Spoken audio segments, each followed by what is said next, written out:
Good morning students. हम lesson read कर रहे थे food safety and it's quality. इससे पहले हमने रीड किया कि जो फूड अडल्ट्रेशन होती है उससे हमारी बॉडी पर क्या इफ़ेक्ट पड़ता है, जो अडल्ट्रेंट मिलाए जाते हैं। और अब हम रीड करेंगे कि इन फूड अडल्ट्रेशन को डिटेक्ट कैसे करते हैं। Undoubtedly it is the consumer who suffers mentally और health wise because of food adulteration, but detection of adulteration in food is very difficult for them। मतलब इस मिलावट को पहचानना बहुत मुश्किल होता है और इससे हमें मनी वाइज तो हमारा नुकसान होता ही है और हेल्थ वाइज भी नुकसान होता है। Adulteration in some foods can be detected by simple test which are given in practical unit second, experiment number 13, pages 324 and 325। ये हम बाद में रीड करेंगे। इस पेज पर कुछ सिंपल टेस्ट हैं जिससे हमें मिलावट का पता चल जाता है या हम पता लगा सकते हैं। Next, precaution against food adulteration. It is very difficult to take precaution against adulteration and avoid it. जैसे कि पहले बताया कि मिलावट से बचना और इसको दूर करना बहुत ही मुश्किल कार्य है। ये ओनली सावधानी से ही हम इसे दूर कर सकते हैं। Hence vigilance against it is very important. सिर्फ सतर्कता से ही हम इसको हम दूर कर सकते हैं। Harmful effects of adulteration can be avoided by taking sufficient precaution and being careful. हम अपनी सावधानी से ही इस मिलावट के प्रभाव को, जो खतरनाक प्रभाव होता है हमारी बॉडी पर, उसको दूर कर सकते हैं। For this following precaution are important. इसके लिए हमें कुछ सावधानियां जो कि निम्न है वो ही यूज करनी चाहिए, वो महत्वपूर्ण है। Number 1 should be aware of the rates prevalent in different markets. व्यक्ति को पता होना चाहिए कि किस सामान का रेट क्या है और किस मार्केट में यह किस भाव से मिलता है। उससे हमें पता चलेगा कि अगर रेट में हेरफेर है तो इट मीन्स चीज़ में भी मिलावट हो सकती है। Buy commodities from the familiar shops and cooperative store. हमें अपनी परिचित दुकानों से या कोऑपरेटिव स्टोर से ही सामान खरीदना चाहिए। Number 3, buy reliable brands of food with standard mark like ISI, Agmark, FPO etcetera. हमें एगमार्क, ISI और FPO इस तरह के जो स्टैंडर्ड मार्क बनाए हुए हैं फूड जो क्वालिटी है, गुड क्वालिटी के लिए, वही उन्हीं चीज़ों को खरीदना चाहिए। As far as possible buy food items in packed and sealed form. कोशिश करनी चाहिए कि जो पैक भोजन है अच्छे से पैक्ड हो और उसकी सील टूटी हुई ना हो। Never buy spices, contaminate and edible oil in loose form. मसाले और जो ऑयल है उन्हें खुले रूप में नहीं खरीदना चाहिए। Chances of adulteration by damaging the seals in packed food by the shopkeepers and reduced considerably. क्योंकि खुले में इन चीज़ों में मिलावट करना आसान होता है, जबकि अगर पैक्ड हैं तो शॉपकीपर कम ही रिस्क लेता है वो सील तोड़कर उसमें मिलावट करने की। Packed food and medicine only with proper label should be purchased. जब भी हम कुछ परचेज करें तो लेबल देखकर ही, चाहे वो मेडिसिन है या फूड है, पैक है, उसे लेबल देखकर ही परचेज करें। These label must contain all the information regarding quantity, weight, contents, date of manufacture, etc. इस जो लेबल होता है इसके ऊपर पूरी उसके बारे में, चीज़ के बारे में बात हो, हाँ, उसके गुणों के, वेट के बारे में, इसमें क्या क्या है और कब यह बना है, कब इसका प्रोडक्शन हुआ है, सारी बातें उसके ऊपर लिखी होती हैं और हमें उन्हें देखना चाहिए। Natural colour should be used to enhance the food items appearance. Never buy rice, pulses, sweets, spices, condiments, etc. having artificial color। Natural colour के ही स्पाइसेस हैं या जैसे राइस हो गया, स्वीट्स हैं, वो परचेज करनी चाहिए। आर्टिफिशियल कलर मिली हुई ये चीज़ें नहीं खरीदनी चाहिए। As far as possible buy whole grain and spices. जहाँ तक पॉसिबल हो साबुत ही मसाले खरीदें। One can always grind them at home. हम उन्हें घर पर पीस सकते हैं, क्योंकि पीसी हुई चीज़ों में मिलावट होने की ज़्यादा संभावना होती है, इसलिए साबुत ही खरीदने चाहिए। Number 8, manufacturer often resort to advertisement to increase the sales. Consumer should not be impressed by such measures. Shopkeeper हमेशा ट्राई करता है कि वो एडवर्टाइजमेंट से अपनी सेल को बढ़ा सके, लेकिन उपभोक्ता को इन बातों में नहीं आना चाहिए। अब हम पढ़ेंगे चीज़ों को परचेज करते समय ड्यूटीज ऑफ ए सिटीजन, एक नागरिक के क्या कर्तव्य होने चाहिए। It is necessary for every citizen to be aware of his duty in detecting adulteration and to assist the government and the law in curbing it. एक नागरिक को खुद भी उन्हें जांचना आना चाहिए, और अगर हम कहीं मिलावट पाते हैं तो उसको हमें गवर्नमेंट को बताना भी चाहिए ताकि कानूनी तरीके से उसको कम किया जा सके। It is the duty of every citizen to check the means of adulteration and work actively in exposing and condemning it. हर नागरिक का कर्तव्य है वो मिलावट को रोकने में सहायता करे और इसको पर्दाफाश करने में और इसकी निंदा करने में सक्रिय योगदान दें। Be prompt in giving information about specific instance of adulteration. Convey it by post or by telephone to the concerned authorities if you have live in Delhi they are. तो ये जो कुछ दे रखे हैं ये एड्रेस, अगर हमने कहीं मिलावट देखी है तो हमें यहाँ पर कॉल करके या ईमेल करके या पोस्ट करके हमें उन्हें इस बारे में अवेयर करना चाहिए। Next, give lawful assistance to food inspector in drawing of adulterated food sample.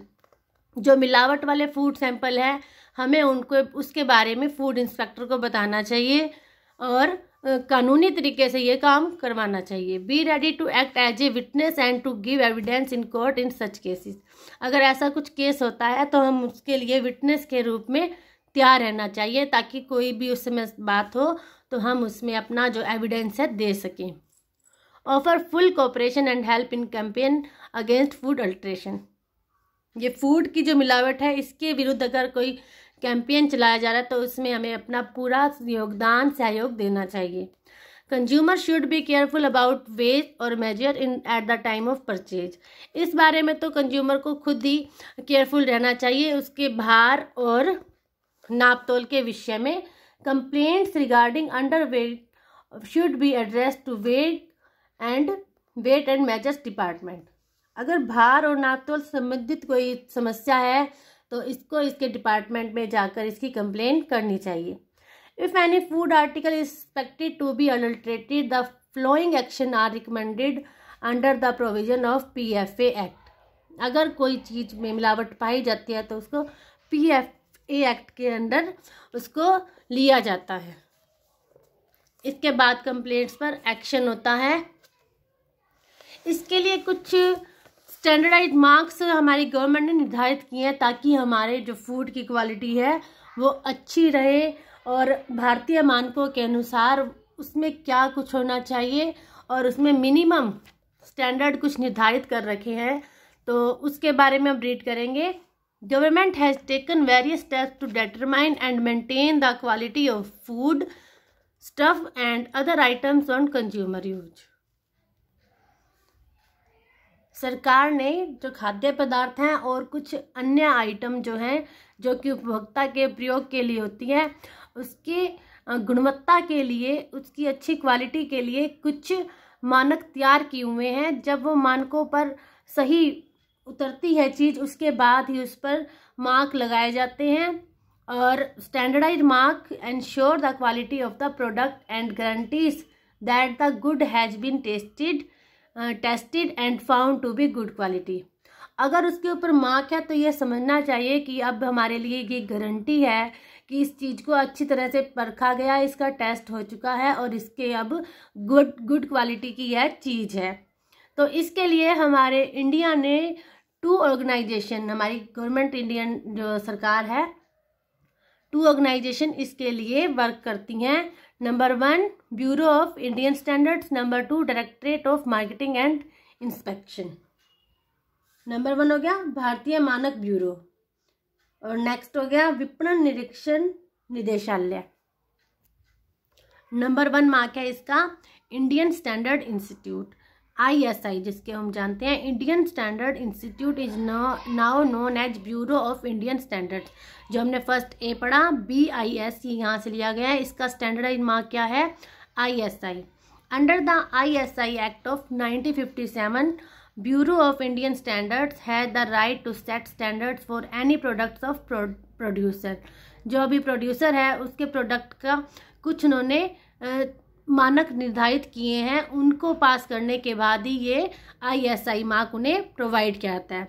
This includes almost all food products, electrical appliances, utensils and cosmetics. तो ये मार्क किन चीज़ों पर होता है? फूड प्रोडक्ट्स और इलेक्ट्रिकल, बिजली की वस्तुओं पर, बर्तनों पर और कॉस्मेटिक्स पर। The manufacturer gets ISI mark only if the product is manufactured on the standard setup by the BIS। Bureau of Indian standards ने जो मानक निर्धारित किए हैं उनको पास करने के बाद ही जो ये मैन्युफैक्चर है उनको ये प्राप्त होता है ISI mark. Food processing unit gets ISI mark only if the processing environment is hygienic and has facilities for the testing of the products. खाने से संबंधित प्रोडक्शन को तब उन्हें ISI मार्क मिलता है जब वो जो जहाँ पर वो चीज़ बन रही है वहाँ का स्थान, वहाँ का वातावरण हाइजीनिक, स्वास्थ्य के लिए अच्छा हो, स्वच्छ हो, और इसके अलावा जो टेस्टिंग की भी फैसिलिटी वहाँ पर होनी चाहिए। उसके बाद ही फूड प्रोसेसिंग यूनिट को ISI मार्क प्रोवाइड किया जाता है। It depends upon the manufacturer whether wants ISI mark for the products और नॉट। कुछ चीज़ों के लिए यह मैन्युफैक्चरर पर डिपेंड होता है कि वो ISI मार्क लेना चाहता है या नहीं, लेकिन कुछ आइटम्स पर यह होना बहुत आवश्यक है, क्योंकि ISI मार्क के बिना वो चीज़ें नहीं बिक सकती जो कि PF एक्ट के अंडर आ जाता है। For example, food colour can not be sold without using this mark. Food colours जो है इस मार्क के बिना नहीं बेचे जा सकते। BIS has number of laboratories for testing products. भारतीय जो मानक ब्यूरो है, कई लेबोरेटरीज हैं टेस्टिंग प्रोडक्ट्स की टेस्टिंग के लिए। ISI products the right of consumer in many ways. जो उपभोक्ता है उसके राइट्स के लिए कई तरीक़ों से ISI कार्य करता है, प्रोटेक्ट करता है हमारे राइट्स को। Therefore we must look for this mark on the products. तो हमें इस मार्क को प्रोडक्ट्स के ऊपर ज़रूर देखना चाहिए। Some food products with ISI mark are baby milk powder, powdered milk, cocoa powder, coffee powder. तो ये चीज़ें हैं जिन पर ISI मार्क होता है और हमें यह चेक करना चाहिए। बिना ISI मार्क अगर हम खरीदेंगे तो वो अडल्ट्रेटेड हो सकती है, इसकी फिर भी गारंटी है कि चीज़ हमें सही मिलेगी। ISI मार्क है उस पर। तो rum, beer, brandy, whisky, cheese, wafers, vermicelli, macaroni, spaghetti, drinking chocolate, condensed milk, yeast, infant milk food. तो इन सभी चीज़ों पर ISI मार्क होता है। Appliances with ISI mark are electrical fans, press, kettle, switch, mixer, gas stove, pressure cooker. और electrical item कौन कौन से हैं जिन पर ISI मार्क होता है? जो अभी बताया, जो पंखा हो गया, प्रेस होगी, केटल होगी और स्विच वगैरह, मिक्सर, गैस स्टोव, इन पर ISI मार्क होता है। ये ISI का लोगो भी आप देख लें, कई बार यही लोगो के ही 1 या 2 मार्क्स होते हैं कि ISI का लोगो क्या है, तो ये ध्यान में रखें। इसके बाद हम पढ़ेंगे and that is ag mark. This mark is set up on the directorate of marketing and inspection, government of India, to cover various quality levels of agriculture commodities. तो जो हमने दूसरा पढ़ा था विपणन, मार्केटिंग होता है विपणन और इंस्पेक्शन, निरीक्षण करना, और ये किस पर होता है? एग्रीकल्चर कमोडिटीज पर। जो कृषि से संबंधित जो भी आगे उसका प्रोडक्शन होता है, कृषि से, फसलों से संबंधित, उसको यह कवर करता है। Agmark certificate categories commodities into various grades depending on the degree of their purity. Agmark क्या है? उनको उनकी प्योरिटी के आधार पर ग्रेड देता है। First Agmark standardised was fixed for desi ghee. सबसे पहले एगमार्क का साइन देसी घी के लिए दिया गया। Some of food products certified by Agmark आज ब्लैक पेपर मतलब काली मिर्च, हल्दी, जीरा, ग्राउंडनट्स, कोरिएंडर, ग्राउंडनट्स में मूंगफली, कोरिएंडर, धनिया, मस्टर्ड ऑयल, सरसों का तेल, तंबाकू, घी, बटर, मक्खन, वेजिटेबल ऑयल, वनस्पति ऑयल या वनस्पति तेल, rice, pulses, ground spices, wheat flour, बूरा, जैगरी, टी लीव्स, बेसन, हनी, एग। तो इन चीज़ों पर एग मार्क का साइन होना चाहिए। ये गवर्नमेंट की तरफ से हमारी एक तरह से प्योरिटी की गारंटी है। तो एग मार्क साइन का भी लोगो देख लें। उसके बाद ये एक दो चीज़ें देख लें जो कि पेपर में आ सकती हैं कि एग मार्क साइन का लोगो क्या है, उसके बारे में क्या आप जानते हैं, उसके बारे में आपको बताना होगा। Egg marks help the consumer in the selection of food products. जो कंज्यूमर है उसको फूड प्रोडक्ट्स खरीदने में हमारी सहायता करता है। Consumer comes to know about the quality of the product on the basis of various ag grades. भिन्न भिन्न ग्रेड्स के तरीके से जो कंज्यूमर है उसकी क्वालिटी के बारे में एग मार्क के द्वारा हम जान सकते हैं। Ag mark ensures proper quality, packing and purity of product. Ag mark इसके लिए पूरा हमें इंश्योर करता है कि प्रॉपर क्वालिटी है, पैकिंग है और प्योरिटी प्रोडक्ट की हमें वहाँ से मिलेगी। नेक्स्ट मार्क इज FPO, जिसकी फुल फॉर्म है food product order. Making pickles, chutney etcetera is an old Indian tradition and has acquired the status of industry around 1930. In 1955, food product order was issued to control this industry. According to this unit act, to prepare any preserved food product, one has to seek license. तो मतलब ये जो अचार, चटनी होते हैं, इनके लिए हमें एक लाइसेंस की आवश्यकता होती है और वो कौन प्रोवाइड करता है? FPO.